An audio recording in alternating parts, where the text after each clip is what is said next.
तन्या जी, ग्वालियर से। राधे राधे गुरुदेव। राधे राधे महाराज जी। महाराज जी, आज खूब नाम है, धन है, सारे सुख हैं, पर कठिनाइयों को पार करते करते मुझे पता ही नहीं चला कि मैं खुद को खो बैठी। मैं दिखा तो रही हूँ, पर मैं खुश क्यों नहीं हूँ महाराज जी। अभी पहले बैच में यहीं बैठ के एक व्यक्ति ने पूछा था कि मैं खुश होना चाहता हूं, मैं शांत प्रसन्न होना चाहता हूं, और वो जगत के किसी भी भोग में नहीं है, किसी भी वस्तु में नहीं है, किसी भी व्यक्ति में नहीं है। किस अमुक व्यक्ति मिल जाए तो मैं खुश हो जाऊं, असंभव। वो अगर मिल भी जाता है तो उसके बाद फिर दूसरी मांग हो जाएगी। कुछ दिन बाद वो, हमारे मन का एक स्वभाव है नवम नवम, मन की एक मांग है नवम नवम। कुछ भी हो, कुछ दिन बाद वो उससे हट जाता है और एक नई खोज करता है। जब तक उसे परम नहीं सुख मिल जाएगा तब तक वो रुकेगा नहीं। पक्का समझ लो, आप रोक के दिखा दो। परम सुख भगवान के नाम में, भगवान के चरणों में है। एक फिर हम समझाने के लिए कथा सुनाते हैं। चक्रवर्ती सम्राट महाराज भर्तहरि जी, चक्रवर्ती सम्राट कहते हैं जहां से सूर्योदय होता है, जहां अस्त होता है, एक छत्र सप्त द्वीप मंडल का सम्राट। उसने विचार किया भर्तहरि जी ने कि सुख कहां है। दिमाग, बहुत बड़े विद्वान महापुरुष थे, तो उन्होंने कहा खाने में भी सुख एक सीमा तक है। रुपया पैसा खजाना इसलिए प्रिय क्योंकि इससे भोग सामग्री मिलती है। पैसे की मात्रा क्या है? भोग सामग्री मिलती है। अगर पैसे से भोग सामग्री नहीं मिले तो हम कह रहे तुम्हारे को नाम जो है एक ट्रक 2000 रुपया आप कर दिया जाए, 2000 का नोट आपके किसी काम आएगा क्या? आपको कोई बेकार आग लगा दो। और 500 रुपया, क्योंकि उससे सामान मिलती है।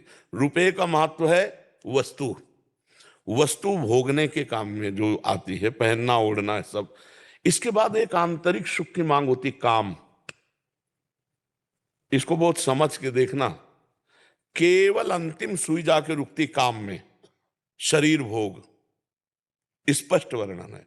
सब सुख एक तरफ और मन की एक मांग होती शरीर भोग, वो भी नवम नवम, नवम नवम। भर्तहरि जी ने पूरे विश्व में ऐलान कर दिया मैं उसे पटरानी बनाऊंगा जो मुझे पसंद आ जाए। सब सुंदरियां देश, अभी मतलब सप्तद्वीप मंडल मतलब विदेश सब। तो एक पिंगला नाम की सुंदरी जिसके आगे सब सुंदरियां फेल थी। भर्तहरि जी को उसने पसंद किया, भर्तहरि जी ने उसे पसंद। अब वो तो कोई साधारण पुरुष तो थे नहीं, तो उन्होंने कहा कुछ वर्ष में राजकाज बिल्कुल नहीं करूंगा। विक्रमादित्य उनके भाई थे, बहुत बड़े प्रसिद्ध चक्रवर्ती सम्राट वही बने जाके आगे। विक्रमादित्य महान बलशाली राजा थे, उनके छोटे भाई थे। उनको राजपद दे दिया और कहा मैं केवल देखूंगा भोग में है कितना सुख। वैज्ञानिक दृष्टि उनकी। अब रात दिन अच्छे अच्छे पदार्थ खाना, चक्रवर्ती सम्राट थे, पिंगला के साथ रहना। पिंगला ने एक दिन खिड़की से झांक के देखा तो बलशाली अश्वों की सेवा कराने वाला अश्वपाल वो समझा रहा था अपने सेवकों को ऐसे। रानी ने देखा और आकर्षित हो गई और हुक्म किया दासी को, अश्वपाल से बोलो अमुक जगह मिले। तो दिन में महाराज शयन करते थे, तो दिन में जब सोते होते तब वो अश्वपाल से मिलने लगी और अश्वपाल से उसका शारीरिक संबंध हो गया। विक्रमादित्य ने को जब सूचना मिली तो उन्होंने कहा कि मैं महाराज से मिलना चाहता हूं, सेवक से कहो। बहुत प्रवीण थी पिंगला, उसको भनक लग गई दासी के द्वारा कि विक्रमादित्य आपकी चाल को जान गया है। भर्तहरि जी से उन्होंने कहा कि आप अपने भाई को क्या बहुत अच्छा समझते हो? मेरे ऊपर वो गंदी नजर रखता है। प्रिया चरित्रम पुरुषस्य भाग्यम दैवो न जानामि कुता मनुष्या। जो कपट छल करने वाले स्वभाव वाले होते हैं उनका अलग से। अब विक्रमादित्य ने कहा मैं भ्राताश्री से मिलना चाहता हूं और उसने पहले ही क्लियर कर दिया। तो विक्रमादित्य के पास क्रोधित हो क्या उनका, मैं कभी नहीं समझता था तो ऐसी दृष्टि। तो उनका भैया हम जो बात बताना चाहे मैं समझ रहा हूं कि तू यही तो कहना चाहता ना पिंगला गलत है। तो उनका हाँ भाई गलत है हमारे पास। बोले तुम कितने सही, निकालो इसको। मंत्री से आदेश किया इसको देश निकाला दे दो। बेमतलब अब विक्रमादित्य ने मंत्रियों से कहा, भाई इस समय हमारे उसके शासन में है, जीवन इनका बहुत खतरे में है, संभालना राज्य, और मैं अमुक जगह जंगल में रहूंगा, जरा भी खतरा हो तो मुझे बता देना, पर भाई की आज्ञा का पालन करने के लिए। जो अश्वपाल था वो महाराज की नृत्यांगना थी दरबार में, उससे उसकी मित्रता थी। अब वहां एक नगर में ब्राह्मण गरीब था, उसने तपस्या की देवराज इंद्र को प्रसन्न करने के लिए। देवराज इंद्र प्रसन्न हुए और एक फल दे दिया, कहा इसको खाओगे तो अमर हो जाओगे, और अंतर ध्यान हो गए। उसने कहा मैं गरीब आदमी, धन चाहता था, अमर होके क्या करूंगा।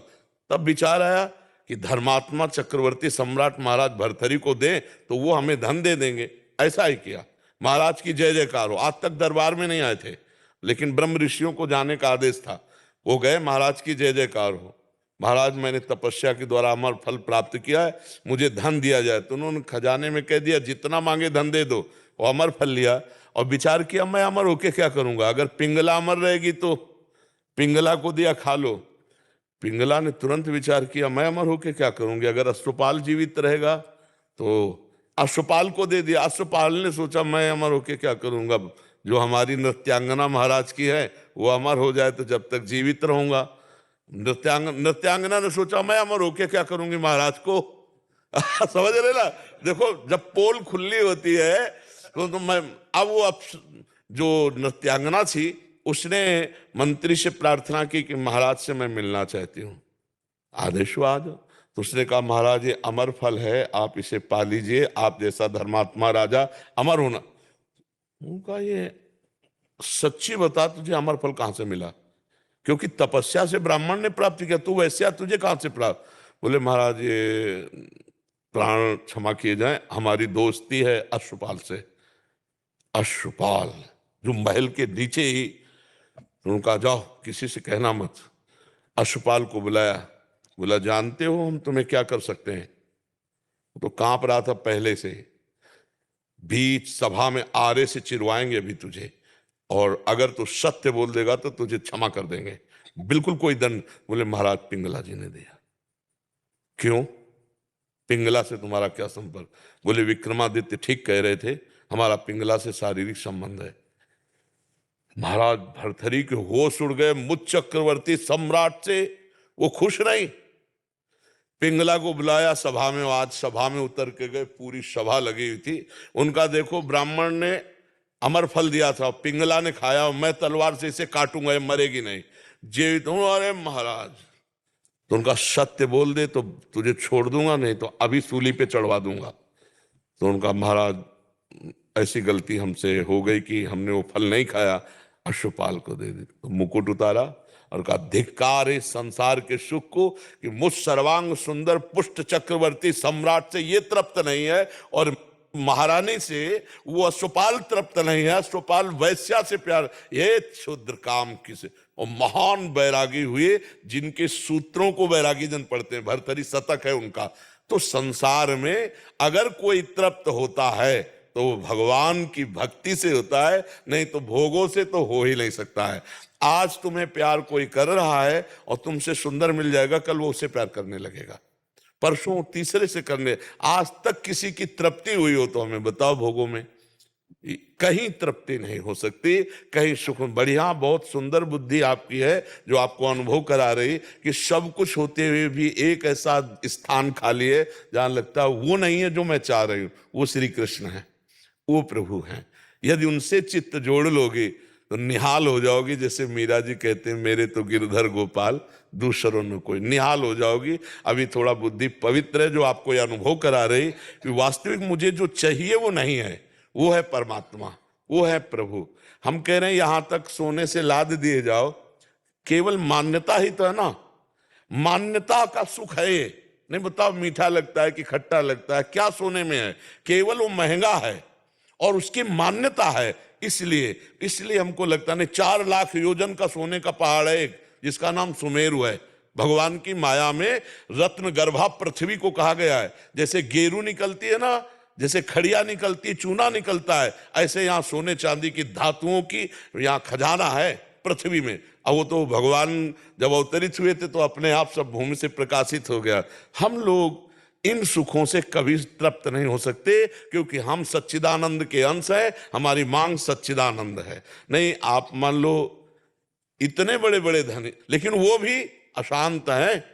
आप ये मत समझना, अशांत हैं, क्योंकि जब तक भगवान नहीं मिलेंगे तब तक हमें शांति नहीं मिलने वाली। कुछ भी भोग लो, कुछ भी कर लो, और देखो शांति कैसी और तृप्ति कैसी, जब केवट कठौता में भगवान के सामने जल ला के और उनके चरण पखार रहा है, तो भगवान सिया जी की मुंदरी दे रहे हैं, सिया जी की मुंदरी। लेकिन वो क्या कह रहा है, अब कछु नाथ न चाहिए मोरे, दीन दयाल अनुग्रह तोर। क्यों? अति आनंद उमगी अनुरागा, चरण सरोज पखारन ला। भगवान के चरण से जो आनंद मिला, केवट कहने लगा अब कछुनाथ न चाहिए मोरे।